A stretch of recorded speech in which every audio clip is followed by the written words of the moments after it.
This is Grow by Design. Are you a business owner struggling with the direction of your company? Do you hesitate, wanting things to be perfect before you take action? Do you question your strength as a leader?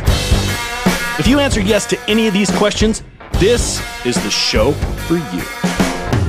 Hey everybody, we are back again. I am trying some new podcast stuff I'm super excited about, and I'm super excited to start having some people on here again and reintroduce video as well. And so we're back, and I have my good friend Matthew Pennell on today, and I'm super excited to have you here. If you've listened to the podcast for some time, he has been on multiple times. We go way back, all the way to preschool. I mean, we've been through all kinds of shit together. I've seen him get hurt. He's seen me get hurt. He's seen me run a business. I've seen him run a business. And, we've been lucky enough to always stay connected and kind of get to see how we're making progress in life. So, Matthew, thank you so much for being on here. Introduce yourself, brother. Yeah, thanks for having me, Jacob. We always have a good time with these, my name is Matt Pennell. I'm a chiropractor here in the Dallas, Texas area. If you know more about Dallas, we're in Addison and McKinney. But yeah, like Jacob said, we've been buddies forever. We really started our original businesses around the same time. So, it was cool to kind of lean on each other through the time period. And, I made a transition from St. Louis to Dallas, more of a family move, but also, trying something different. We're from a small town and, went to St. Louis and then, and trying to just continue to get better and bigger and learn more as we go. So, I think through the multiple different transitions of starting new businesses, you learn a few things, and Jacob's been, a big resource as a friend. And then also on the business side, it's nice to have like a neutral party to lean on. And I appreciate it a lot. So it'll be fun to do this today. Dude, for sure. And you just said, before we even got started, and I kind of told you what I was kind of thinking on talking about, but you said something so interesting. You're talking about kind of your progress already, and I thought we could take off on this. You just said one of the big things that looking back, and I know, and I have the exact same thing. You would want to maybe stay in one more lane a little bit more. I can freaking relate to that because it's so addicting to be involved to just everything. And, so today we're going to probably be talking a little bit about, how last year went and, goals for this year type of thing. But, I don't know. I just wanted, as hearing you talking about your progression, it made me want to go straight back to that. Tell me a little bit more about like that staying in one lane. What's really driven that? I'm sure since you're having that you're thinking about that, that's kind of a part of your thinking and your planning for this year. But yeah, what's really driven that the most? What setbacks has that caused the most for you? And what, like on the other side of kind of making that tweak more, diving deep versus going wide, what kind of positive outcomes you think that's going to have as well? Yeah, I mean, great question. I think, each year that we've been in business, it seems like we grow in different ways where, you learn something new. I mean, I feel like I'm more humbled every year, humbled more 10 years out from chiropractic school than I was, the first couple of years or even the first 5 years. And obviously this is the third chiropractic office that I've started. Started in St. Louis with some business partners as an independent contractor, came down to Dallas, worked more of a salary role. Like I built the practice, so I got to see what that was like again. And then did it a third time as a true full-on 100% owner. And, you learn things through each of those processes. You start to actually reflect back and go, oh, wow, that's why my mentors or the people that were around me wanted this. Oh, that's why my employers wanted me to do, a different thing, right? Like because they were fronting the money, I was the one doing the work. Each situation was a little bit different. But I do feel like, especially early on, and even more so in St. Louis than, as we got going down here, I feel like I didn't like, I don't know, I'm trying to decipher it a little bit, but I think a big part of it is I didn't like not feeling busy, right? Like the goal is, is to be busy, right? To see a lot of patients, to have a lot of jobs, to bring in a lot of money, all of it, right? And they all have to go together. But I think the biggest part was I didn't like feeling like my schedule wasn't full. I didn't have enough stuff. So I think a big part of it was me trying to fill my schedule with things that made me feel busier. And to some degree, like the podcast, for example, was a great one because it allowed me to meet other business owners and build a relationship, even if it didn't mean I was trying to get them on my chiropractic table. I hoped that it would build a stronger relationship so that they would trust me when those needs came up or with their patients, Sure. clients, or whatever. So that was a big piece of it. But I do see, like, even as, now I've got chiropractors that work for me or with me, and I can see where they're like, oh, I was kind of wanting, for example, Dr. Trent in our office was just talking to me about wanting to start a cleaning company on the side. And I was like, yeah, I totally get that. But your earning potential is going to be so much higher to just dive in and do more chiro, network harder on the chiro. It's just that it's uncomfortable, right? Like, it's uncomfortable to go knock on doors and to build those relationships and one-on-one. I think you do it enough, you just don't really care. But early on, it's uncomfortable. And I think that is probably why people reach for other things, to build schedule and to find areas that feel a little bit more at home, maybe. At least that's my take. Yeah. I did it with everything, right? Like, in business, we did every service under the sun in Illinois. One of our biggest mistakes. We still do a lot of them, and we do it all right. But, like, just for the sake of trying to fill the schedule and keep it rolling and grow it. Yeah, honestly, it was probably less for the sake of filling the schedule and more for, like, all for the growth. And then, yeah, we've done that with, it just feels like I've always been sucked into that allure of, like what you said, just staying busy. And I feel like I just recently heard that in a podcast. Like, it feels good to be busy, but sometimes busy is so unproductive, and it's not, it's almost more like a bragging right than it is. All right, we are back. We got cut off the other day. I had to pick up my wife from the hospital, which is totally understandable. And I knew that was a part of my job. I just didn't know when it was going to happen. And so we just covered kind of like staying in one lane, more going deep than going wide, and some of the benefits and reasons that we see that being better overall, and what we've learned from probably going wide too often and not going deep enough on a lot of situations. But the next thing that I was already planning to get right into is, Matthew, you'd made a post where you talked about, like, some of the takeaways from 2024, some of the key focuses and things you want to focus on 25. Tell me a little bit about, like, what you learned from 2024, what you're changing for goals and things for this year, and what big initiatives do you have? So, yeah, man, a big part of the past couple of years, I mean, I think unexpectedly, I just really had to change a lot of what my day and week looked like when we had our son. He's going to be 2 in February, and the first 6 to 8 months of his life was really tough on us. Like, he had a lot of just some health things that are well under control now. He's all good, but really threw me off. I wasn't able to go do lunches and lunch meetings and make calls or do things late at night. I'm not the, like, I'm going to stay up all night doing stuff kind of thing, but I would say as a practitioner, it's really challenging to do, like, both, be involved in the treatments and heavy into, actual patient care, and then also be doing operations and growing. I mean, Jacob, you and I have talked about in the past where, you guys have always done a good job of, like, you have somebody that handles more of the marketing, social media. We've done it all on a smaller scale, but, like, I pretty much do all of those things. So it was really challenging to kind of fit it all in. And so I had to start putting things aside, like the podcast, or not post so much to social media or do whatever. Just like, all right, let's dial it all the way back to what we're actually doing. And that was patient care. All right, let's make sure our patients are getting currently. We're not even going to worry about growing. Just make sure we maintain and take care of who we've got. And then it kind of evolved from there. Like 2023, we added a new chiropractor, which was something different for me. And a lot, was learning that process. And, like, yeah, we were trying to grow and add a new location and stuff. But I wasn't doing a lot of networking. I think it's like, all right, let's continue to clean up what we had done in the past.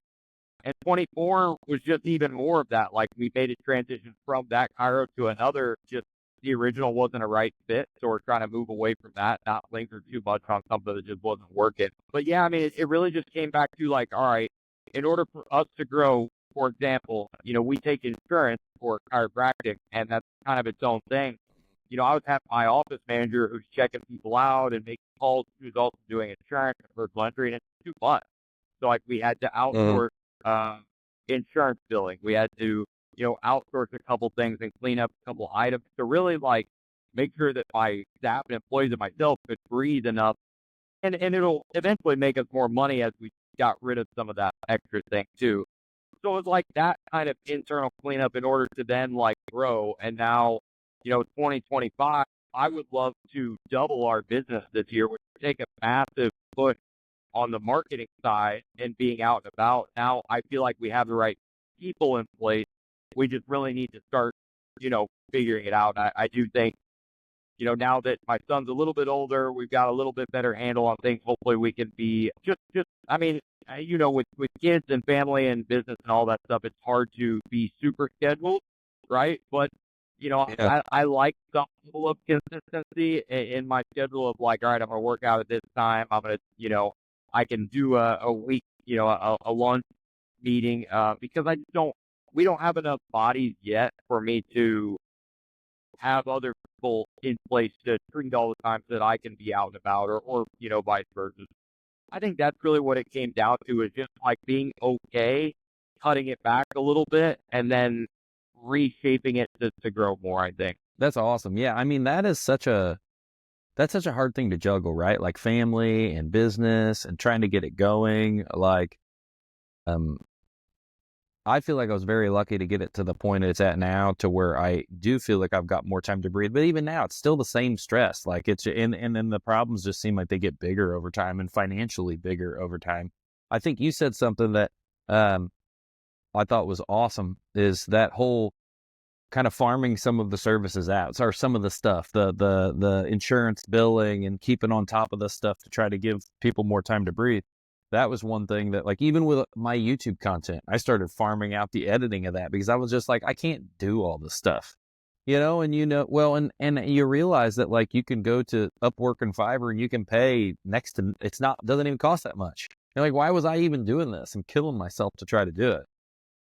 So become very, very much like, I mean, obviously I'm not at the point right now where I could just, hire out everything, but I am very much aware of like how much of my time is being spent, even on home projects. Like if it just doesn't make sense for my time to be spent doing that, the free time that I have, I don't want to spend every second working on something. There are things that I like to tinker with around the house and do different stuff, but if it's just going to take way too much of a time commitment, then it's like, all right, either it's not going to be done right now, or we're going to have to plan it out to hire somebody. I think having a kid definitely made me just reshape the mindset of like, I can't just do what I want, whatever I want, right? Like it has to be within certain means. And I only have one. I'm sure that, again, problems to continue to grow. Like we're trying to get business like you guys have. You guys have 50 employees at times. Like, I mean, I don't know that it'll be a while before we're trying to reach those kind of numbers, because we just don't need that many hands on deck all the time. But yeah, we're trying to get to a point where we're doing that type of business and have that ability. I think, and you can correct me on this, but I'm the person where like, I don't necessarily need everything in the world, right? Like all the nice stuff, all the things, I enjoy all that stuff. It's more, I want the ability to have those things, right? Like the decision of, if I want that, I could do it, rather than I don't have enough to cover that. Those are two different conversations, I think, if that makes sense. Yeah, I like the idea of being at a place in life where you go to restaurants and you don't order based off of the right side of the menu, meaning the price line, right? That idea of, yeah, I don't need everything in the world, but I don't want it to be like I'm so controlled, always worrying about money thing.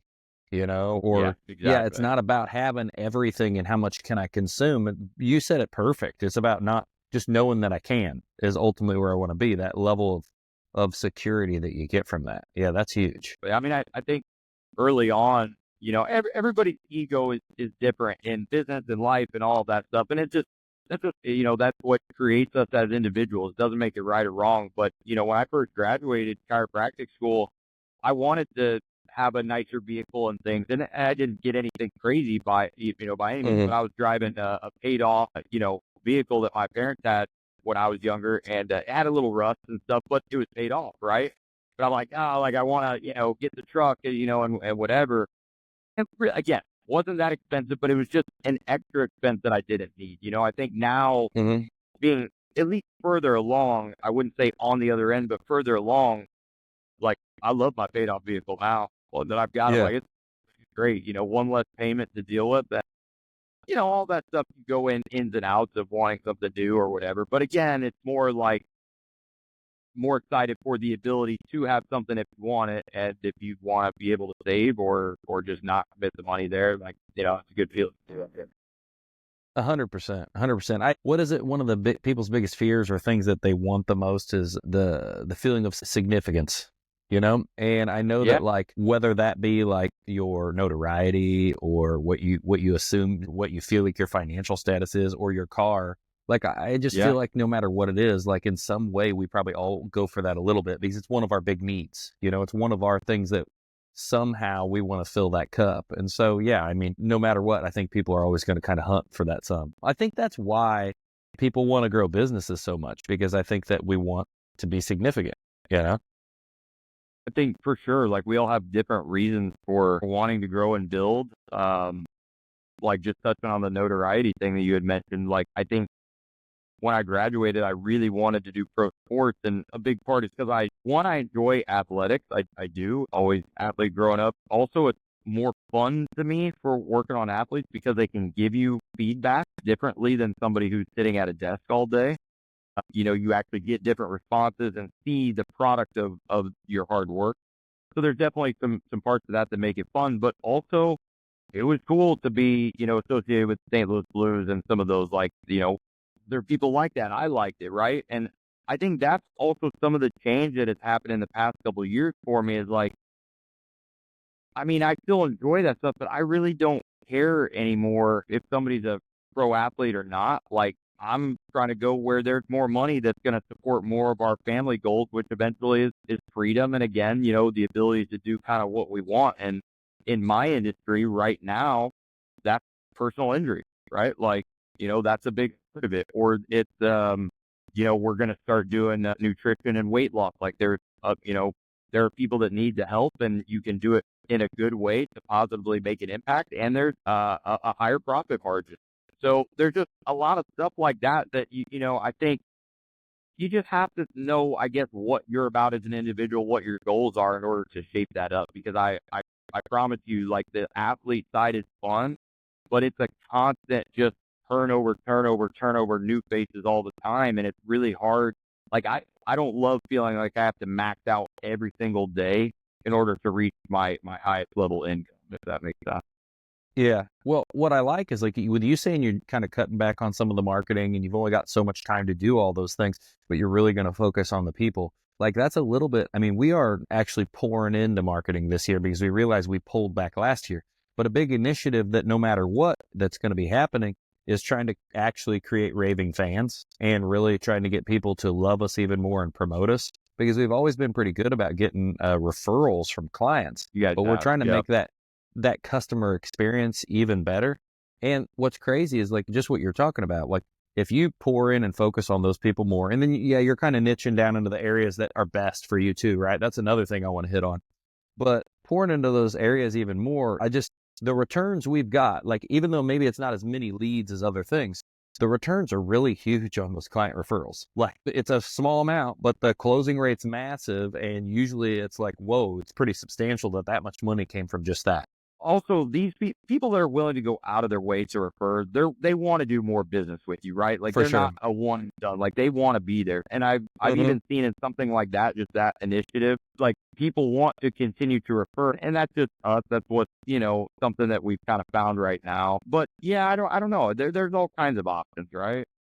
For sure. Tell me a little bit more about. Well, so I'm obsessed with longevity, fitness, weight loss, diet. I'm so intrigued by all that. I have my Oura ring on, I have my watch tracking everything too, sleep, all these pieces. So you're going to be getting more into diet and fitness related. stuff. Is that what you said? Yeah.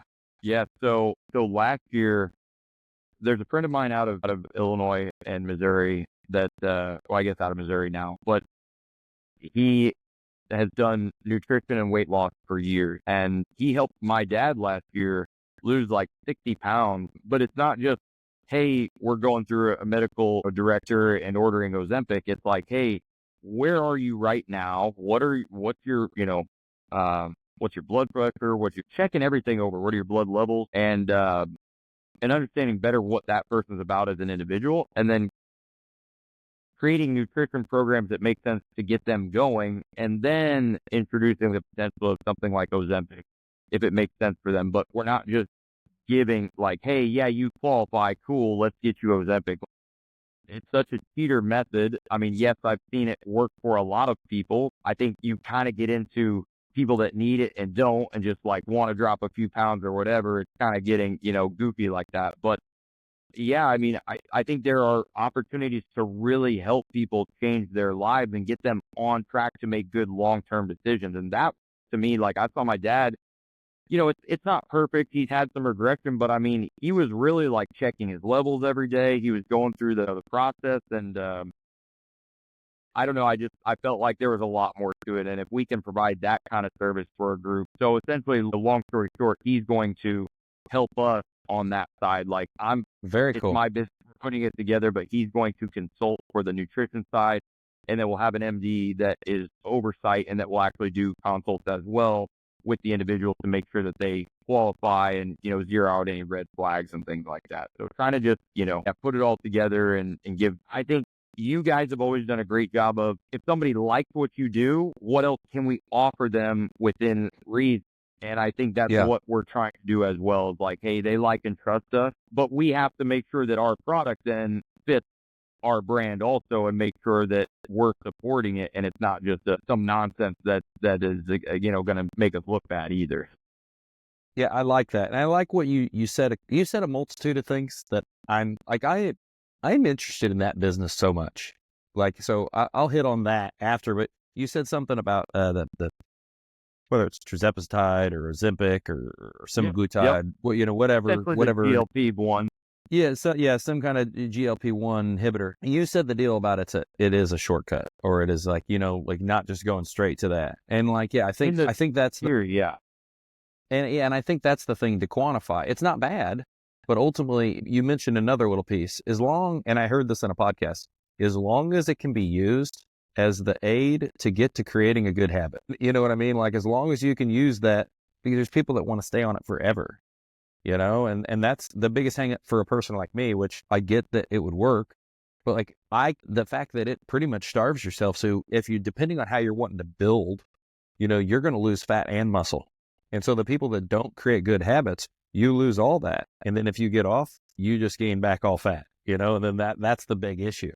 And that's why I really want to come at it from, like you said, that, that nutritional place. And honestly, I feel like that's what's going to separate us from some of the other people doing similar business, but not really offering the support, if you will, to make sense of something like that. Because it's just, I don't know. I think people want to make a quick buck. They always do. It doesn't matter what business you're in. There's always somebody who's trying to cut corners and just make money. I get it, but at the same time, I think there's a big difference that I found in business, and maybe, you agree or disagree, but I think businesses that like my faith and name is behind this business, right? Like, so it means a lot to me to make sure that this is going right. I think the people that don't care are not the face of their business. They don't care. Somebody else is. And so they're putting somebody else's reputation, up against what they're doing. And I think it's a little bit unfair sometimes, because obviously they have the money to dictate what they want in the situation, but, they don't really care how it looks either, which is, I mean, even some of the practitioners and people don't care, right? Like, they'll be like, cool, if I make money, great. But I don't know. It just doesn't feel right. Well, so I know you've got to wrap up because you got an appointment coming up here, but with that one last question, if you got the time, if you're going to be doing that, Is this going to turn into the potential to turn into using other peptides and therapeutics and other things like that to aid recovery that you would like to try to roll in? Or is that any thought on your radar at all? Yeah, I mean, we're trying to just do one thing at a time and kind of see how it goes, right? And make sure that we're not drowning ourselves in all kinds of stuff. But yeah, it's funny, like when we talk to the pharmacy group, because you have to have a pharmacy link on the other side that you can actually order from it to get these things. And obviously that's all through the medical director and all that stuff. But they gave me a list of the most common things that people start getting into if GLP-1 is their initial conversation. And I was like, yeah, I didn't really think about that stuff, but why don't you send those numbers over too? And it was like, probably like BPC 157, CJC 1295, and then you can get into like all kinds of stuff. You can get into, all the different things. And in order though for that, I've seen groups of people just start kind of throwing the kitchen sink at something, even if the physicians aren't qualified to talk about it. And for me, I would now need to find other people that fit that, like, okay, who knows about this stuff, who would like to be a part of this. Obviously, yes, there's money to be made, but it's more about like creating a business that comes off of those things. Because also in DFW, many places, but especially here, people don't want to travel that far. If they like what you do, what else can you do? And then, again, as long as it's built on like and trust and their integrity, at the end of it, like, people are willing to put their behind it. So yeah, I think it has potential. Honestly, we just need more operational help in order to really put those things together. It's funny because my wife and I don't, it's similar to you guys. It's like when she's involved, it's like, oh, we can get all these things done. And like when I'm involved, I feel like nothing gets done, right? Because it's just too many things going on. So, but I think it has potential. Awesome, dude. Well, that's exciting. Well, hey, man, I know you got to go. Thank you so much for coming on here. At least getting together, talk about some of these things, talk about where, you're heading to and the kind of the focus for 2025. I think it's a really good one to build a strong, awesome business moving forward. And it sounds like you've got some great stuff on the horizon, man. Thank you for spending the time with me today, Matt. Yeah, I appreciate it, but we'll catch up again soon. All right. Awesome. Have a good one. Talk soon. See ya. Brother. Bye.